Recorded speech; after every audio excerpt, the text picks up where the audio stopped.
Xayriyta, hurmatli Davlat Совета депутатлары һәм бүгенге утырышта катнашучылар.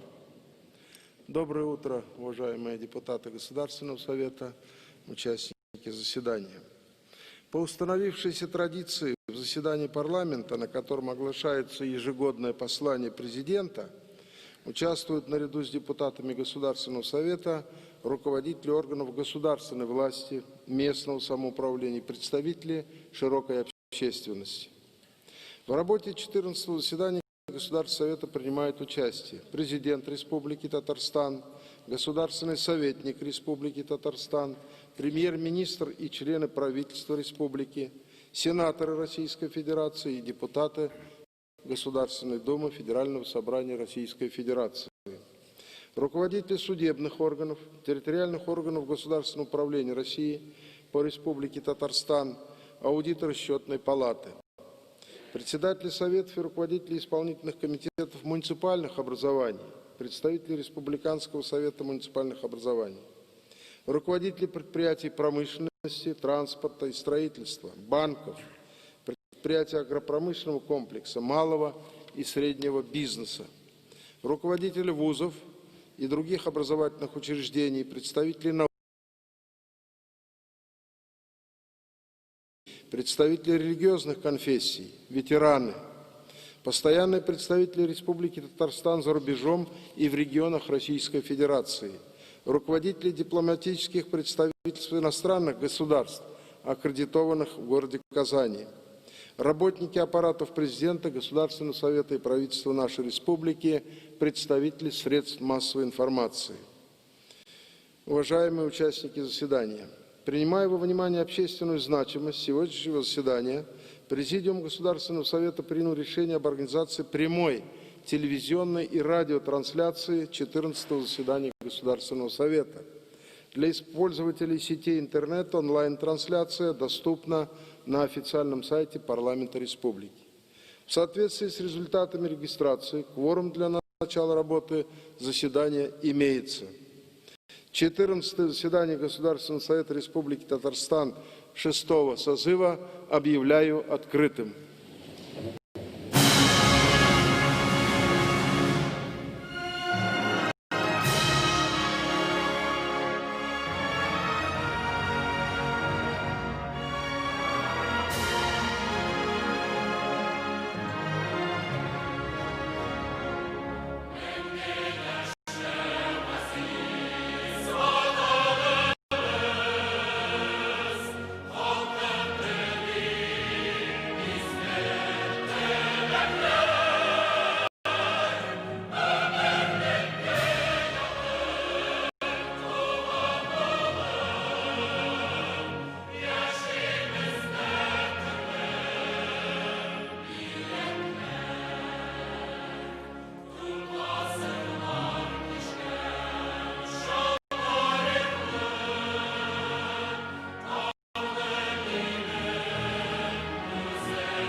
садиться.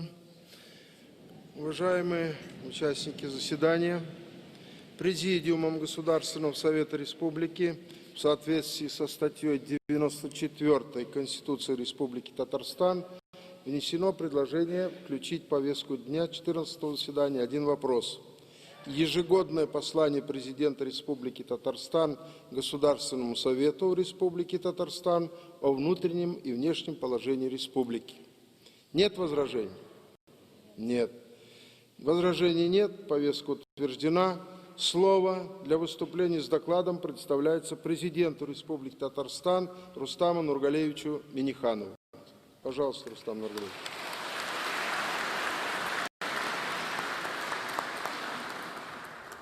Уважаемые депутаты Государственного Совета Республики Татарстан и приглашенные, хөрмәтле депутатлар, кадерле ватандашлар.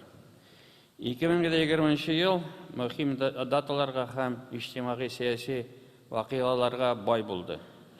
Республика стабиль рәвештә үсүен дәвам итә. Татарстан яшәү өчен иң яхшы урыннарның берсе санала. Бу безнең горурлыгыбыз һәм киләчәккә ышанычыбыз. В основе стабильного развития республики мощный экономический потенциал, опыт и компетенции, наработанные нами в предыдущие годы, а также поддержка руководства страны и лично Владимира Владимировича Путина.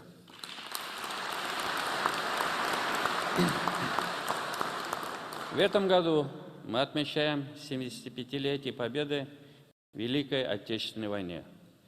Это героическая страница в истории нашей страны. Как в известных строках, нет в России семьи такой, где бы не памятен был свой герой. Действительно, страшная война коснулась практически каждой семьи. 700 тысяч татарстанцев ушли на фронт, половина из них не вернулась. Мы отдаем дань уважения и приносим слова глубокой благодарности поколению победителей, спасшему мир от фашизма. Наш долг — окружить заботой ныне здравствующих ветеранов, увековечить память о событиях военных лет, о людях, отдавших свою жизнь на полях сражений, обо всех, кто во имя победы неустанно трудился в тылу. Юбилейный год в Парке Победы нашей столицы совместно с ветеранами мы открыли памятник советскому солдату-победителю.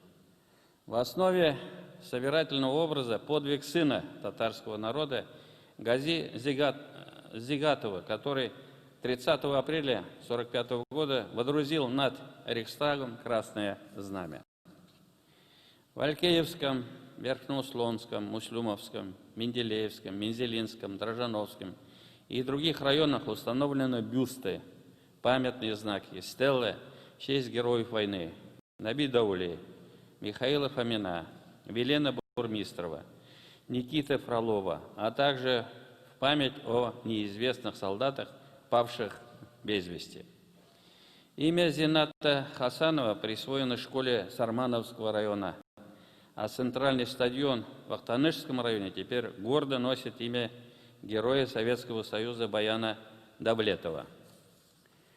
Важным событием в год памяти и славы, признанием особого вклада татарстанцев в великую победу и укрепление могущества страны стало присвоение столицы нашей республики, городу Казани, почетного звания «Город трудовой доблести». Памятными знаками предприятия трудовой доблести отмечены Казанские заводы, оптико-механические, электротехнический, пороховой, вертолетный, авиационный, Иликон, Вакуммаш, государственный НИИ химической промышленности, КМПО, Гипро, НИИ Авиапром. Сегодня в зале герой Советского Союза Борис Кириллович Кузнецов, участник Великой Отечественной войны Александр Михайлович Молотов.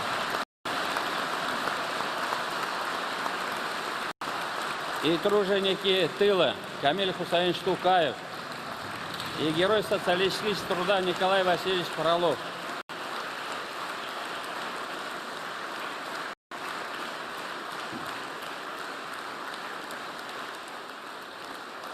Рахмат сізге, Бекзор. Спасибо вам большое. Дорогие ветераны, хөрмәтле ветераннарыбыз, сіз батырлық һәм кыюк үрнәге. Сезгә һәм барлык ветераннарга чын күңелдән рәхмәт белдерәм. Барыгызга да сәламәтлек, яхшы кәеф, жан җылысы һәм озын гомер телим.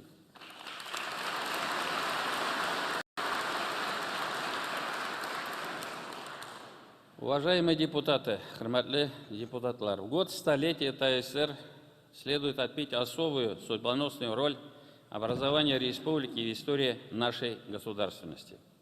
Для Татарстана это история развития, наполненная яркими событиями. Безусловно, на этом пути были трудности и потери, взлеты и успех. Нам памятны и большие победы. Юбилейный год реализована насыщенная программа мероприятий научных, образовательных и издательских проектов по сохранению исторического и духовного наследия. Большой объем работ выполнен по строительству новых и реконструкции существующих объектов социально-культурной и транспортной сферы. Сегодня Татарстан занимает лидирующие позиции в стране по многим социально-экономическим показателям. В основе наших успехов богатая история культурное и духовное наследие, созидательный труд многих поколений татарстанцев. Мы пригласили в этот зал людей, которые посвятили всю жизнь любимой профессии и своим трудом вносят вклад в развитие родной республики. Это Резида Абдулнуровна Акберова, доярка из Атинского района. Ринат Галимулович Валиуллин, слесарь-сборщик летательных аппаратов. Назих Вазихович Багауддинов, строитель-монтажник. Людмила Дмитриевна Грезина, учитель русского языка и литературы. Милявша Рашатовна Сабирова, воспитатель дома-интерната. Альберт Мансурович Байметов, ветеринарный врач. Ленар Альфатович Хисамеев, старший участковый уполномоченный полиции из Арского района. Петр Михайлович Иванов, ветеран пожарной службы. Дорогие друзья, попрошу их подняться. Хочу выразить слова глубокой признательности вам, в вашем лице, татарстанцам, за самоотверженный труд и пожелания доброго здоровья, счастья и благополучия. Бекзур рахмат сізге. Туған елімізді яратырға, хезмәтне сөяргә без сездән өйрәнәбез. Хезмәт батырлыгы елебезнең горурлыгы ул. Рахмат сезгә. Спасибо большое.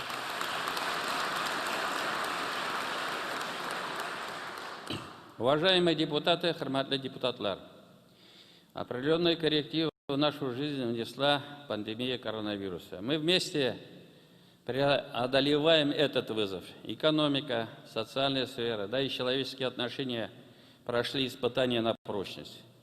Главный удар приняли на себя медицинские работники. Все силы были мобилизованы на сдерживание стремительного распространения болезни. Своевременно проведена подготовка коечного фонда. Медицинские учреждения были оснащены всем необходимым. Дополнительно к существующему коечному фонду за 100 дней построен и оборудован новый корпус Республиканской инфекционной больницы в Казани. Введен и в эксплуатацию корпус инфекционной больницы в Набережных Челнах. Благодаря поддержке компаний Татнефть, КАМАЗ, Полиматис, Эластик, Аромат, 80 швейным фабрикам, а также предприятиям Позиси Темпа, нам удалось оперативно наладить производство средств индивидуальной защиты, антисептиков и бактерицидных облучателей. Совместная работа медиков, сотрудников Роспотребнадзора, а также правоохранительных органов продемонстрировала свою эффективность. Нам удалось купировать риски и предотвратить негативные сценарии развития событий. Сегодня мы пригласили в зал людей, которые все это время находятся на передовой. Это медицинские работники: Зульфия Галиахметова, Светлана Железнова, Милявша Файрушина, Евгений Долгов, Светлана Лопатина, сотрудники Роспотребнадзора, Лилия Юзлибаева, Луиза Борисова, сотрудники правоохранительных органов, Владислав Волков, Рустам Хазиев, Аргат Мухамедзянов, Рустам Ибрагимов. Дорогие друзья, я тоже прошу вас подняться от всей души, а еще выразить от имени всей нашей республики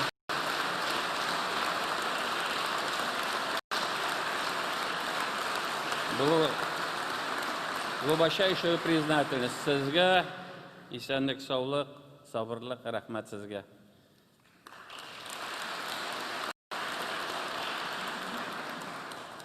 В целях снижения негативных последствий в экономике и социальной сфере, согласно поручению президенту России Владимира Владимировича Путина, правительством страны был оперативно разработан целый комплекс мер поддержки. Аналогичные меры в кратчайшие сроки были приняты нашим Кабинетом министров республики. Были созданы условия для работы ведущих предприятий. Ни один день не прекращали свою деятельность отрасли сельского хозяйства, строительства, социальной сферы, экстренные службы и службы обеспечения. Принятые меры позволили сохранить коллективы предприятий. Несмотря на трудности, пандемия сплотила наше общество. В этот сложный период руку помощи нуждающимся протянули сотни волонтеров и бизнес-сообщества. Большая и очень нужная работа была проведена в рамках движения «Помощь рядом» «Ярдам Янаша». Хочу выразить спасибо благотворителям, нашим крупным и малым компаниям и организациям, а также гражданам, которые откликнулись в это непростое время, оказали столь необходимую поддержку медицинским работникам и нуждающему нашему населению. Среди них такие компании, как Татнефть, КАМАЗ, группа компаний ТАИФ, Нефис Косметикс, Зеленодольский завод имени Горького, Бахатле, Духовное управление мусульман, Татарстанские митрополии, Русской православной церкви и многие другие. Бигзур Ахмад, большое спасибо.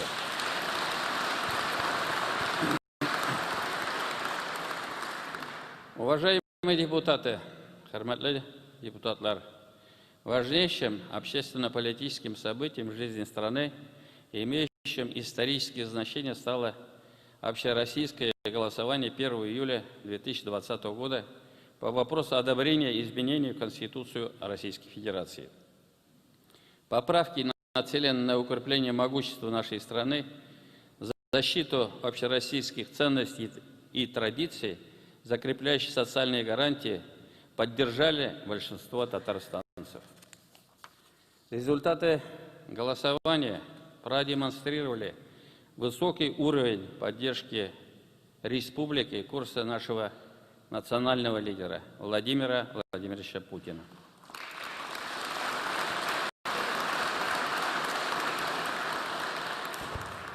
Итоги выборов президента Татарстана и депутатов представительных органов местного самоуправления, прошедших 11-13 сентября, я расцениваю как высокую оценку работы всей нашей команды. Это доверие, которое мы должны оправдать своими делами. Пользуясь случаем, хочу поблагодарить всех избирателей за участие в выборах. В условиях высокой конкурентной борьбы различных политических сил и общественных объединений сформированы представительные органы местного самоуправления. Депутатский корпус значительно обновился. В ходе избирательной кампании поступило много предложений. Все они должны быть учтены при реализации муниципальных и республиканских программ. Открытость и отзывчивость – вот чего ждут люди от органов власти. Важно слышать все мнения, а не только те, которые нам нравятся или которые нам хочется услышать. Мы должны учитывать их в работе и аргументированно доводить до граждан свою позицию. Органам власти нужно осваивать все современные инструменты коммуникации. Это поможет нам видеть реальную картину на местах, быстро и качественно реагировать. Показательный пример. Информационная система «Народный контроль». С 2012 года отработано более 300 тысяч сообщений о конкретных проблемах, волнующих наших граждан. 87% из них решены. Принципиально новые возможности для взаимодействия общества и государства открывает цифровая трансформация государственного управления. Необходимо дальнейшее развитие проекта «Цифровой Татарстан». Значимая роль в развитии обратной связи с населением и поддержки социальных инициатив принадлежит институтам гражданского общества и общественным организациям. Мы обязательно продолжим поддержку их социально значимых проектов. В этой работе возрастает роль Общественной палаты республики. При ее координации необходимо усилить общественный контроль за качеством исполнения поддержанных гражданами публичных целей и задач министерств и ведомств. Уважаемые депутаты, сохранение и развитие культуры, самобытности каждого народа республики, межнациональной и межрелигиозной мир и согласие – базис стабильности, который позволяет нам уверенно развиваться. Хотел бы отметить особую роль религиозных объединений, национально-культурных организаций, Ассамблеи народов Татарстана, которые с большим вниманием и ответственностью подходят к укреплению нравственных ценностей и организации востребованной обществом социальной работы. Приближается завершение строительства воссоздаваемого собора Казанской иконы Божией Матери, а также торжественные празднования в 2022 году 1100-летия со дня принятия ислама в Волжской Булгарии. Достойное проведение этих мероприятий на высоком уровне станет ярким свидетельством сохранения духовного, культурного наследия и самобытности многонационального Татарстана. Особое внимание следует уделить воспитанию детей и молодежи в духе взаимоуважения и этнокультурного развития. Необходимо поощрять их интерес к изучению родного языка и культуры. Один из таких проектов реализует Республиканский фонд возрождения. Под руководством Ментимира Шарифовича Шаймиева создается полилингвальный учебный комплекс «Адамнар», где обучение ведется на татарском, русском и английском языках. Ментимир Шарипұлы, сіз тарихи мәдәни мирасны саклау эшендә бөтен күңелегезне бирәсез. Хезмәтегез бик мөһим һәм кирәкле. Сезгә зур рәхмәт, саулык, сәламәтлек телим.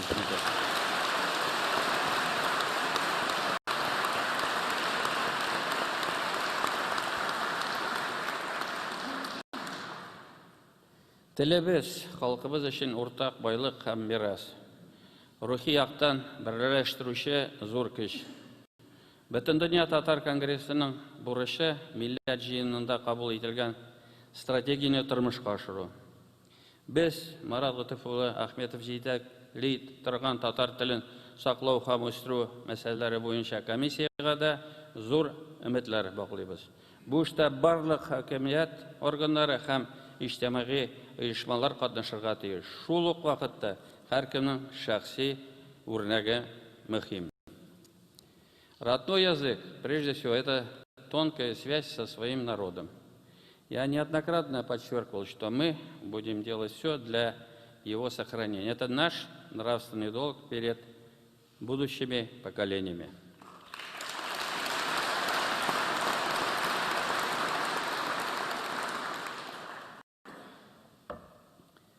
Мы должны создавать условия для сохранения и развития языков и культур представителей всех национальностей, проживающих в республике: татар, русских, чувашей, удмуртов, мордвы, марийцев и других народов. Придавая большое значение данному вопросу и единению многонационального народа республики, следующий год в Татарстане предлагаю объявить годом родных языков и народного единства.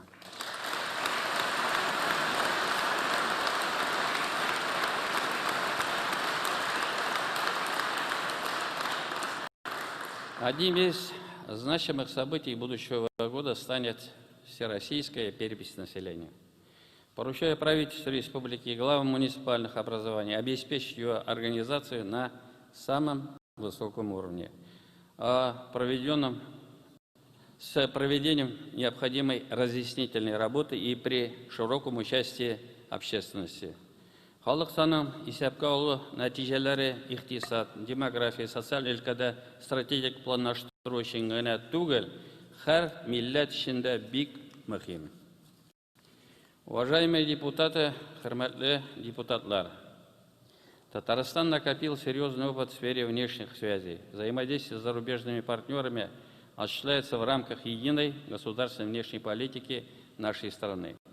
О высоком международном авторитете республики ярко свидетельствует развитие контактов в рамках группы «Стратегическое видение России и Исламский мир», проведение в Татарстане конференции ЮНЕСКО, мероприятий по линии стран БРИКС, Казань саммита и других международных и общероссийских форумах.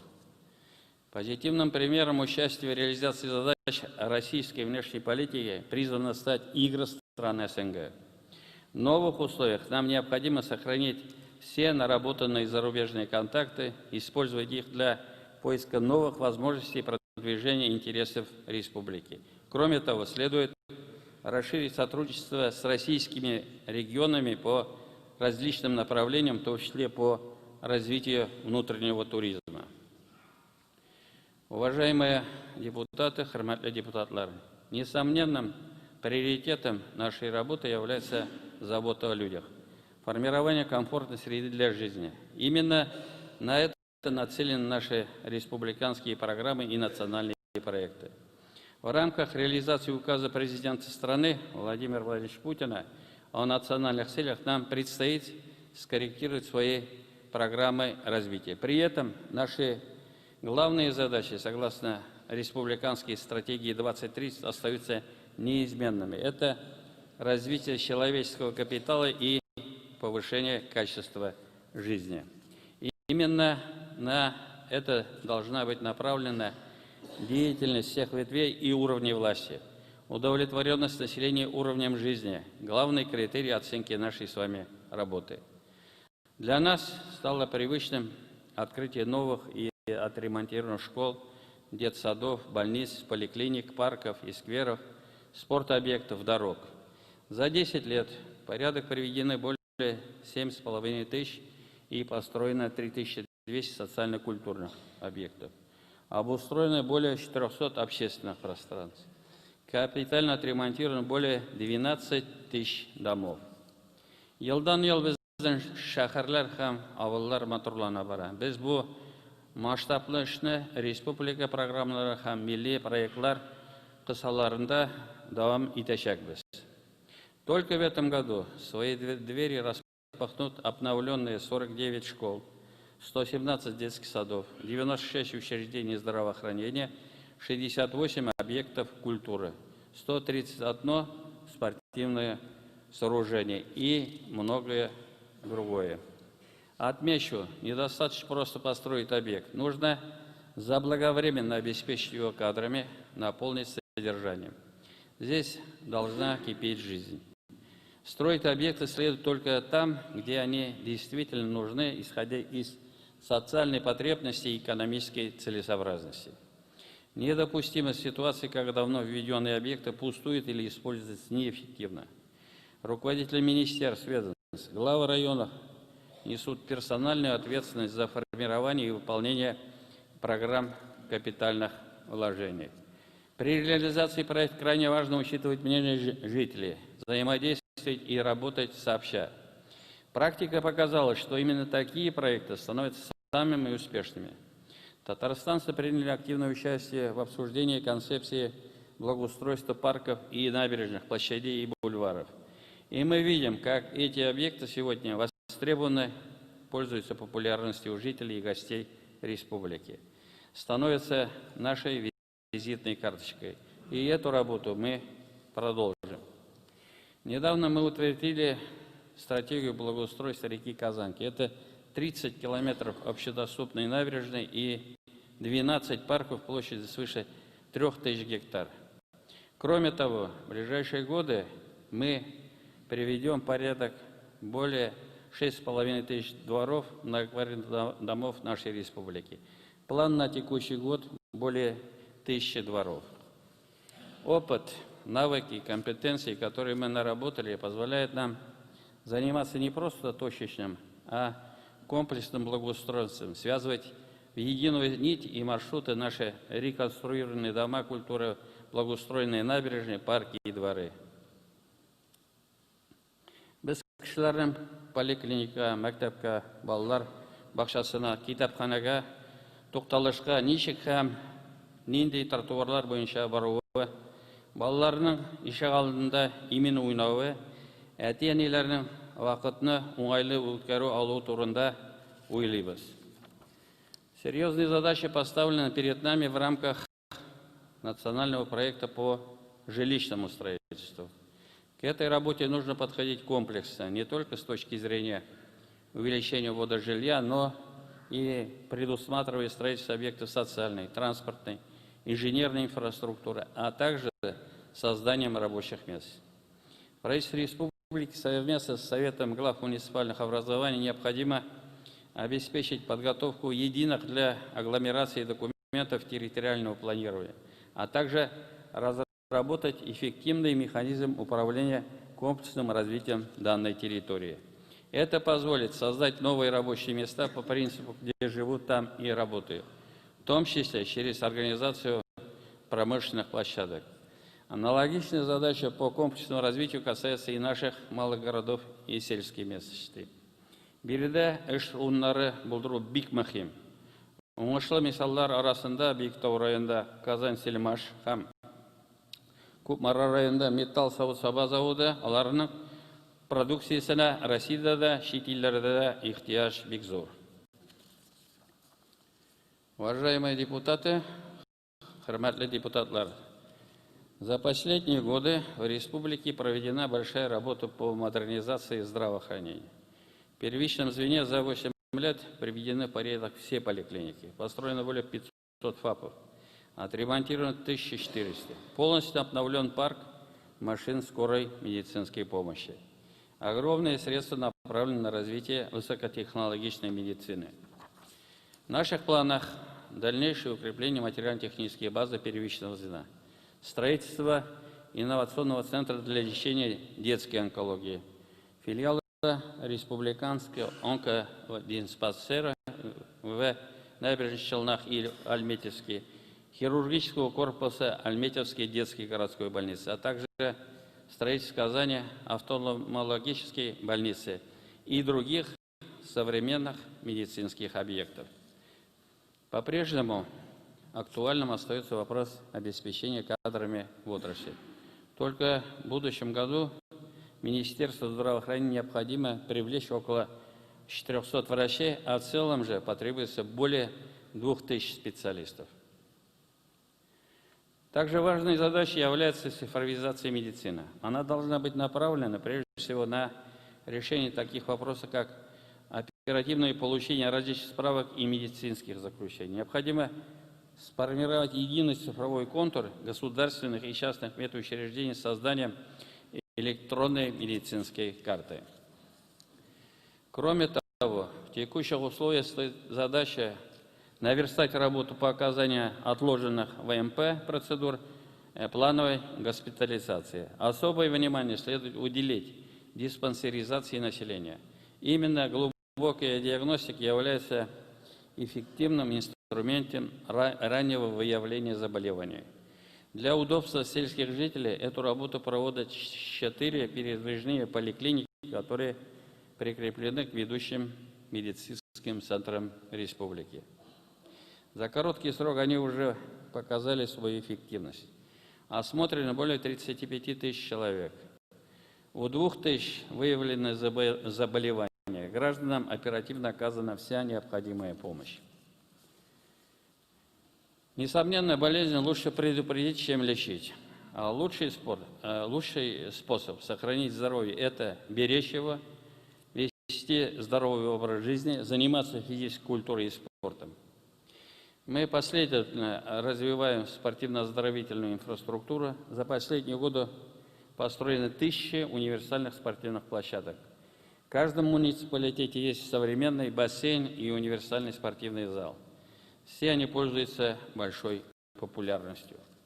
В текущем году мы дополнительно построили 8 крупных спортивных объектов. За последний месяц введены в эксплуатацию 4 крытых футбольных манежа. Теперь юные футболисты и регбисты имеют возможность заниматься любимым спортом круглый год. Нам и дальше следует продолжить работу по развитию доступной для различных категорий граждан спортивной инфраструктуры. Хорошим подспорьем в деле здоровья и сбережения является также организация летнего отдыха детей и молодежи. Второй год подряд мы реализуем комплексную программу реновации лагерей. Түбән Камада үзебезнең Артек, Бөгелмәдә Губин исемендәге лагерь, Кама тамагында 21 гасырда төзелгән беренче балалар лагере Аргамак барлыкка килде. Казанның Восток лагере техник һәм технологик юнәлешле сменалар өчен база булачак. Быел әлеге заманча лагерьларда 50 меңнән артык бала ял итте. Всего же мы планируем обновить 94 лагеря, каждый из которых станет универсальной площадкой для оздоровления и развития нового поколения татарстанцев. Наряду с этим для молодежи мы развиваем сеть центров и клубов, реализуем творческие программы в различных сферах, поддерживаем молодежные организации и их инициативы. Местом притяжения для подрастающего поколения стал открытый недавно в Казани экстрим-парк «Урам».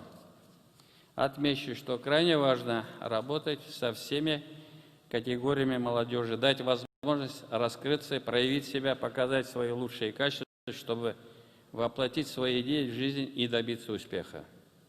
Шонысы куанычлы яшьләр әлеге эшкә тартыла, республика тормышында актив катнаша. Тормышка ашырыла торган яшьләр вакыты проекты бик күп яңа идеялар җыйды. Аларга һичшиксез ярдәм кирәк. Важной задачей является воспитание подлинных патриотов республики и многонациональной России, которые гордятся нашей историей и культурой, являются наследниками высокой нравственности и мужества. Сегодня в зале молодые люди, которым мы можем по праву гордиться. Это 15-летний Флорид Садриев из Лениногорска, участник движения «Юнармия», который спас человека в пожаре, и Галимов Ратмир из Чистополя, награжденный медалью «Доблесть и отвага» за спасение 7-летней девочки, а нашему герою самому 7 лет. Я попрошу ребят подняться, поаплодируем.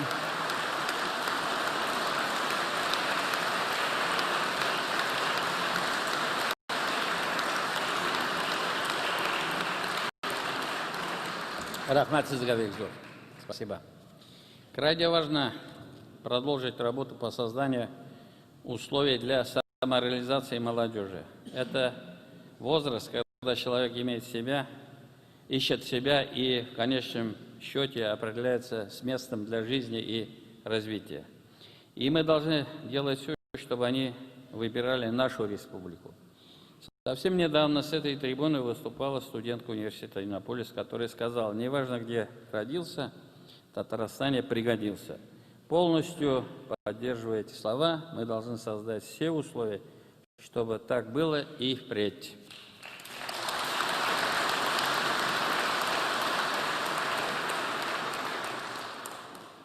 Татарларда гаилә ил терәге диләр. Хәзерге заманда ул дәүләт һәм җәмгыять иминлеге нигезе булып кала.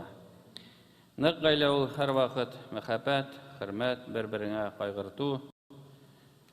Ул җылы учак һәм бәхетле булачак.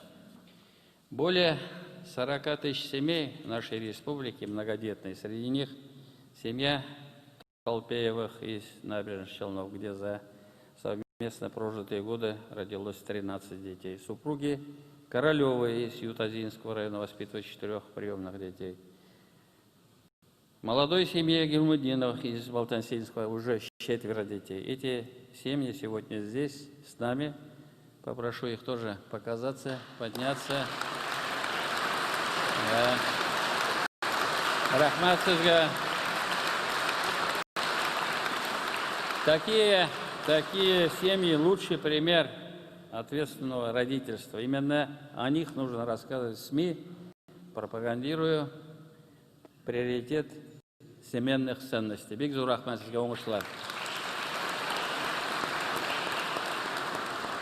Мы обязательно продолжим поддерживать семьи с детьми. Под нашим постоянным пристальным вниманием также должны находиться люди с ограниченными возможностями, социально незащищенные и уязвимые категории граждан. Люди, которые в силу различных обстоятельств оказались в трудной жизненной ситуации. Все реализуемые нами проекты должны максимально учитывать их интересы. Уважаемые депутаты, хурматлы депутатлар, особое внимание в Татарстане уделяется развитию культуры, совершенствованию ее инфраструктуры. Среди обновленных за последние годы объектов отмечу Дворец культуры имени Ленина, Саид Галеева, железнодорожников, культурный центр Сайдаш Московский, а также Аллафузовский театр, в котором разместилось движение «Созвездие Йылдыздах». Проведена масштабная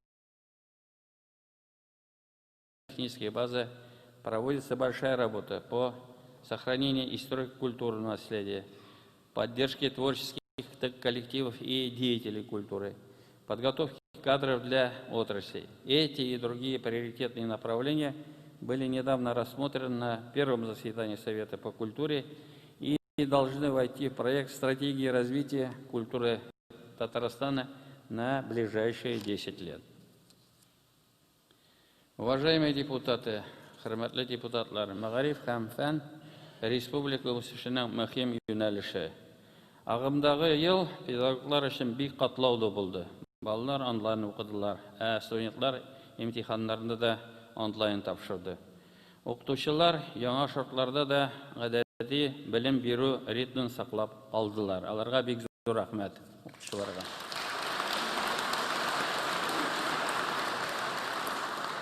Для поддержки наших педагогов по поручению президента страны Владимира Путина с нового учебного года более 23 тысяч классных руководителей наших школ получат выплаты в размере 5 тысяч рублей. При этом мы сохраняем и региональные меры поддержки. Кроме того, с 1 сентября мы обеспечиваем бесплатным качественным горячим питанием всех учеников начальных классов. Это 209 тысяч школьников.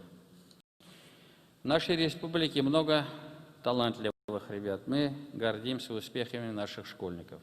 Так, в текущем году на Европейской олимпиаде по математике среди девушек в составе российской сборной две ученицы Казанского лицея 131, Ралина Юсупова и Розалина Миргалимова, завоевали золотую и серебряную медали.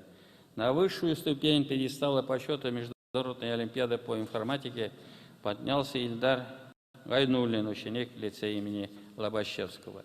Отличный результат по ЕГЭ сразу по нескольким предметам продемонстрировали Инсаф Файзрахманов из Кукмарского района, Никита Алигер из Набережных Челнов, Лейла Надирова из Казани. Трое из этих ребят здесь. Я хочу, чтобы они поднялись, мы поприветствовали их, пожелали успехов. Спасибо. С целью формирования образовательной среды, которая бы гибко и быстро реагировала на запросы реального сектора экономики, в Татарстане создан 41 ресурсный центр. В них есть все условия для обучения. Установлено новейшее оборудование, в том числе в рамках наследия WorldSkills. Ресурсные центры стали не просто кузницей кадров, но и ключевыми точками развития профессионального образования. Перед нашей высшей школой и научным сообществом республики стоят серьезные задачи по обеспечению тесного взаимодействия с реальным сектором экономики по перспективным направлениям развития. Примером здесь должен стать научный центр мирового уровня «Рациональное освоение запасов жидких углеводородов планеты», созданный в Казанском федеральном университете в рамках национального проекта «Наука». Уважаемые депутаты, хурматлы депутатлар, в основе повышения качества жизни и благосостояния населения эффективная экономика. Сегодня целый ряд стратегически важных для республики инвестиционных проектов реализуется в нефтегазохимическом комплексе. В этом году исполняется 10 лет с момента запуска компании «Татнефть» проекта «Танека».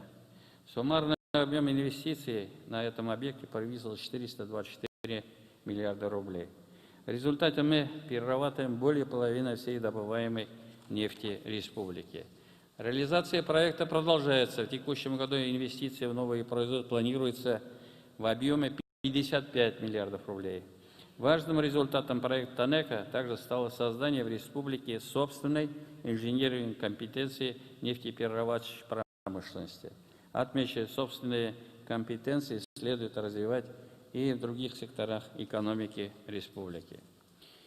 В условиях усиления конкуренции на мировом и российском рынках полимеров необходимо скорейшее завершение строительства новых и реконструкция действующих производств группы компании «Таиф». Это новый олефиновый комплекс ЭП-600 на Нижнекамск нефтехимии, наращивание производства полимеров на Казани Оргсинтез, а также проекты группы компании «Таиф» по новым генерирующим мощностям. Кроме того, необходимо завершить пусконаладочные работы комплекса глубокой переработки тяжелых остатков «Таиф-НК». Ее запуск позволит существенно повысить глубину переработки нефтяного сырья в республике. Большим потенциалом для роста экономики обладает машиностроительный комплекс республики, где сегодня реализуются крупномасштабные проекты. КАМАЗ вывел на рынок автомобили поколения К5. Готов к серийному производству новый двигатель Р6. Развернуто производство Ту-160М на Казанском авиационном заводе. Зеленодольский завод имени Горького спустил на воду первое в России речное пассажирское судно на сжиженном природном газе «Чайка-СПГ», спроектированный Зеленодольским проектно-конструкторским бюро. В рамках программы повышения производства труда модернизацию проводят заводы имени Серго, вертолетные и оптико-механические заводы. В целом, предприятиям АПК совместно с Министерством промышленности и торговли для диверсификации производства следует провести анализ своих технико-технологических возможностей с учетом перспективных рынков гражданской продукции. Продолжает инвестировать в республике высокотехнологичная компания «Хайер», один из крупнейших в мире производителей бытовой техники. Развитие экономики требует дополнительных эффективных энергетических мощностей. В федеральную программу модернизации включены 5 станций общей мощности 1,4 гигаватт. Среди них крупнейший проект по модернизации Заянский ГРЭС на 850 мегаватт. Остается актуальным вопрос по набережно-Челнинский ТЭС. Поручаю правительству совместно с Татэнерго также проработать вопрос включения данного объекта в федеральную программу. В целях модернизации электросетевого хозяйства сетевая компания реализует масштабную инвестиционную программу с объемом финансирования порядка 50 миллиардов рублей в течение 5 лет. Важным резервом повышения деловой и инвестиционной активности является инфраструктура поддержки бизнеса, в том числе 5 территорий опережения социально-экономического развития. Поступление в бюджет от их резидентов уже 2 раза превышает сумму предоставленных льгот. Особая экономическая зона Алабуга, лидер среди особых зон страны по количеству вложенных частных инвестиций и созданных рабочих мест. Активно развивается Иннополис. Недавно здесь совместно с Росатомом запущен проект строительства, проект стоимостью 8 миллиардов рублей по созданию крупнейшего по Волжье центра обработки данных. Кипмастер, начинавшийся в 2004 году как проект по использованию незадействованных площадей КАМАЗа, вырос в один из самых больших индустриальных парков в Европе с площадью 1,4 миллиона квадратных метров. Успешным примером реновации бывших промзон является Технополис Химград. Объем товарной продукции резидентов, который за последние 5 лет удвоился, это позволило ему 3 года подряд оставаться лидером национального рейтинга индустриальных парков России. К сожалению, не вся инфраструктура для бизнеса работает так же эффективно. Часть площадей промышленных площадок в районах не задействована, а у ряда из них не выстроены четкие структуры управления, нет системной работы по привлечению резидентов, некоторые парки не обеспечены достаточной инфраструктурой. Поручаю Министерству экономики совместно с главами подготовить и реализовать предложения по повышению эффективности работы промпарков и площадок. Наша главная задача – создавать благоприятный предпринимательский климат, комфортные условия для развития малого и среднего бизнеса. До сих пор не все это понимают. Заниматься собственным делом, создавать новые производства и рабочие места – действительно большой труд, заслуживает уважения и всесторонней помощи со стороны государства. С этой целью в республике реализуется целый комплекс мер поддержки, финансовой, образовательной, имущественной, а также доступ к рынкам сбыта. В частности, в Татарстане на новых площадках крупнейших российских компаний «Вальберис» и «Озон» уже работает более 2000 республиканских поставщиков.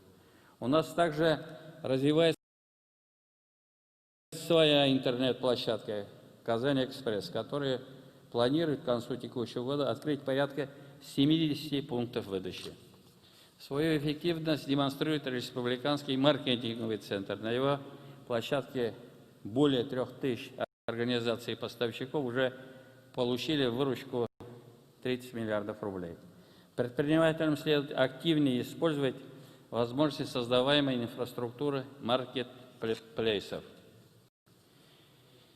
Динамичное развитие экономики во многом зависит от уровня цифровизации, охватывающей весь жизненный цикл продукта. Внедрение цифровых технологий и решения на основе промышленного и искусственного интеллекта и интернета вещей позволяет оперативно принимать оптимальные бизнес-решения, сократить производственные издержки, повысить производительность труда и конкурентоспособность компаний на рынке. С этой целью на базе IT-парка мы планируем создать центр цифровых возможностей, своего рода фабрику завтрашнего дня. Практические занятия в центре позволят республиканским компаниям последовательно и целенаправленно осваивать возможности индустрии 4.0. В целом, для обеспечения цифровой трансформации правительству необходимо оценить текущее состояние цифровизации каждой отрасли, выработать решения для достижения цифровой зрелости ключевых отраслей, оценить готовность кадров к комплексной цифровизации. Отмечу, что именно эти вопросы должны находиться в зоне особого внимания у руководителей, как крупных, так и предприятий малого бизнеса. Считаю необходимым также отметить, что эффективный руководитель, который думает о будущем предприятия, должен в первую очередь заботиться о своем коллективе. Это касается постоянного обучения кадров новым технологиям, лучшим мировым практикам и, безусловно, достойной оплаты труда. Уважаемые депутаты, депутатлар, хотел бы отдельно остановиться на вопросах экологии, в частности, на сохранности наших рек, озер и водохранилищ.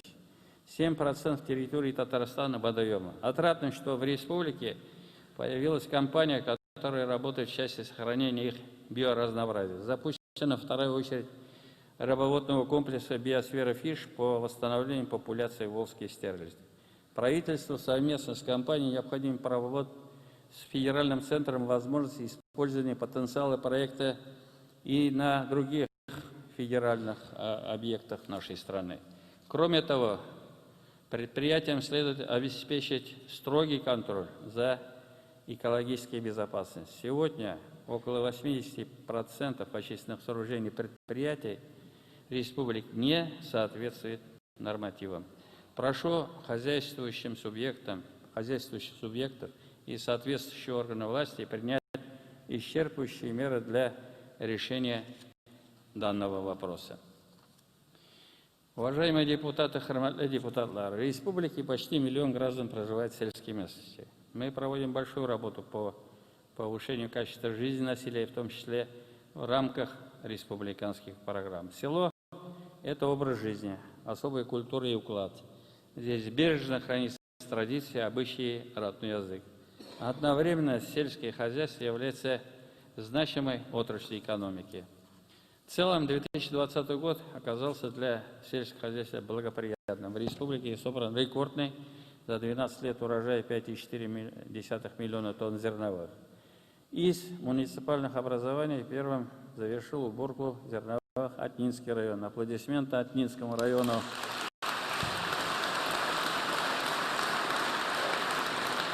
Лучшими хозяйствами республики стали предприятия имени Нурбаян из Актанежского района и компания Знакай из Знакаевского и Авангард из Буинского района. Они тоже здесь, тоже поаплодируем, скажем им слова благодарности. Отмечу также Ильдуса Фаткулина, лучшего комбайнера из Заянского района, и Ильгиза Гиньятова, лучшего механизатора из компании Хузангаевская Алькиевского. Руководители хозяйств, вот все они здесь. И, конечно, в лице вот наших механизаторов поднялись наши механизаторы и поаплодировали вам за такую работу. Успехов вам ушла. В сфере АПХ необходимо продолжить работу по повышению эффективности сельскохозяйственного производства. Уже есть положительные примеры такой работы. Использование цифровых решений в управлении процессом формирования урожая позволило компании Кальмужина Мензелинского района за 3 года увеличить денежную выручку на гектар в 3,5 раза. Благодаря технической модернизации в хозяйствах Агросилы и Август энергообеспеченность сегодня на уровне европейских сельхозпроизводителей. Использование кооперативом «Монокорм» Кукмарского района полноценных сбалансированных кормов позволяет обеспечить прирост надоя в личном подсобном хозяйстве на 10 литров на корову в сутки. Тем самым экономический эффект производства молока увеличивается в 1,5 раза, а также облегчается труд сельчанина по заготовке кормов. Несомненно, модернизация и внедрение новых технологий, повышение эффективности системы управления процессами производства сельхозпроизводства ведет к росту производительности труда, способствует улучшению условий труда, повышению заработной платы, а значит и привлекательности отраслей для молодежи. Так вот, пример хозяйств Тукаевский, Атнинского района, где построен высокотехнологический комплекс, сегодня более 70% сотрудников, молодежь, которые получают достойную зарплату. Подобные примеры – яркие свидетельства того, что резервы у нас есть, и мы их должны использовать. За последние годы в республике выработана целостная система поддержки крестьянских фермерских хозяйств и личного подворья граждан. Мы гордимся нашими фермерами, которые фактически с чистого листа создали успешный сельский бизнес. Среди них Насим Давлетов, Мензелинский район, Лена Галеева, Кукмарский район, Артем Морозов, Нижнекамский район, Светлана Заикина, Альметьевский район, Менсине Латыпова, Высокогорский район. Фермеры в зале, они здесь. Мы попросим их встать, поаплодируем им. Да. Бекзор рахмат сизге оңошлар. В вашем лице всем фермерам. Труд фермера очень непростой. Сегодня можно сказать, что в основном мы завершили этап становления фермерского движения. Задача на ближайшие десятилетия укрепить их дальнейшее развитие. Каждое фермерское хозяйство должно стать опорой села и надежным партнером сельского поселения. В свою очередь, органы власти должны содействовать инициативным фермерам. Хорошим примером здесь является работа по повышению деловой активности сельского населения под руководством Фарида Хайровича Мухаммедшина и Марата Георгиевича Ахметова. Надеюсь, эта совместная работа Государственного совета и Министерства сельского хозяйства Республики будет продолжена. Рахмат сизге, Фарид Хайрович, Марат Георгиевич.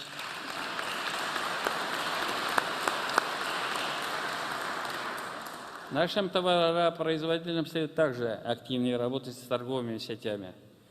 Отмечаю компанию «Азбуку сыра». 80% объема продаж, которые приходятся на федеральные торговые сети. Благодаря этому ее продукция успешно реализуется по всей России. Қазіргі вақытта дүнияда халал продукция қолдану өсе бара. Бұл юнәлішті эшләү экспорт күләмен арттыру мөмкинлеге бирә.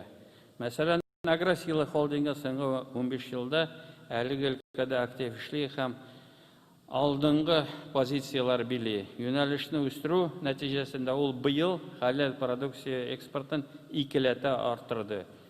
Башка компанияларга да бу эшкә кушылырга кирәк.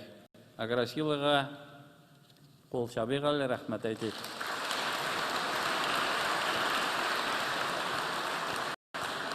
В целом, наряду с вышеперечисленными резервами агропромышленного комплекса необходимо кратное увеличение экспорта сельхозпродуктов, усиление селекционной работы в животноводстве и растениеводстве и принятие всех мер по обеспечению ветеринарной безопасности. Наша общая задача сделать АПК высокоэффективной и конкурентной отраслью.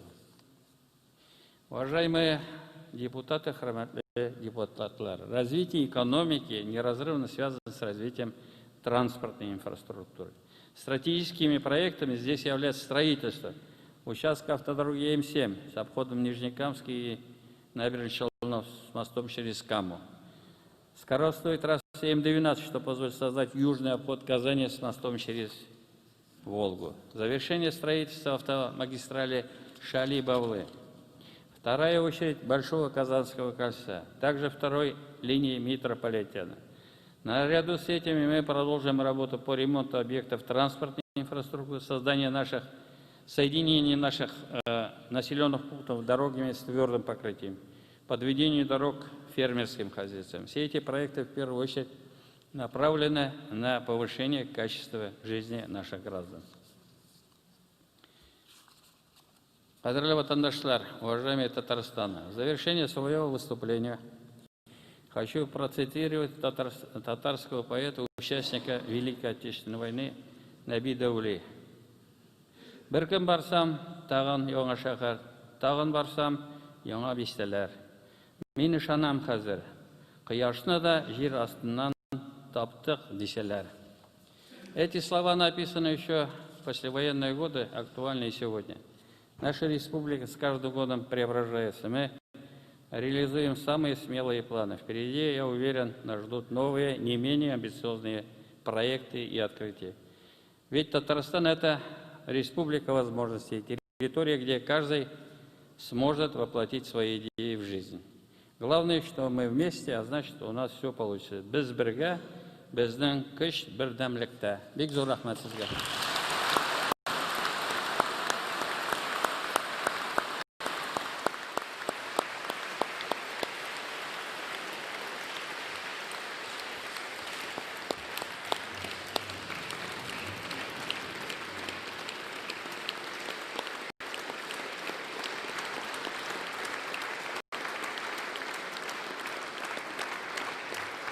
Рахмат, Рустам Нургалиевич. Уважаемые участники заседания, позвольте поблагодарить президента республики за обстоятельный доклад, глубокий анализ положения сегодняшние, задачи на завтра и ключевые вопросы, которые беспокоили избирателей нашей республики, ключевые вопросы и задачи, которые стоят перед республикой на предстоящие 5 лет, я думаю, и текущий год, на 2021 год, сегодня президентом были обозначены. Я, завершая это заседание, хочу напомнить регламент. Вопросы не задаются, выступлений не предусматривается. Единственное, хотелось бы подчеркнуть, что ваши аплодисменты – это всецело поддержка прозвучавшего предложения президента об объявлении 2021 года годом родных языков и народного единства. Призываю депутатов всех уровней активно включиться в мероприятия по подготовке и проведению еще одной важной задачи – предстоящей переписи населения всероссийской. Кроме того, в следующем году нам предстоит завершить обновление представительной вертикали, выборы депутатов Государственной Думы 8-го созыва. Рустам Нургалиевич, задача стоит такая, которую вы и поставили, сохранить количество как минимум депутатов Государственного Совета от Республики Татарстан достойных избрать с той задачей, чтобы отстаивать интересы республики в законодательных представительных органах власти федеральных для решения вопросов, как вы сказали, повышения качества жизни жителей республики и страны в целом. Стратегия 2030, о которой сегодня шла речь, на которую опирался президент, она действует, работает. Это тоже наши совместные усилия, как уже было сказано в докладе, всех ветвей и уровней власти – государственной, муниципальной, представительной, исполнительной и всех наших трудовых коллективов. Рустам Нургалиевич, по традиции, в короткий срок Президиумом Государственного Совета, я уверен, и правительством, будут разработаны специальные планы комплексные по реализации задач, которые были обозначены в ежегодном послании президента нашей республики. Уважаемые депутаты, вопрос повестки дня рассмотрен.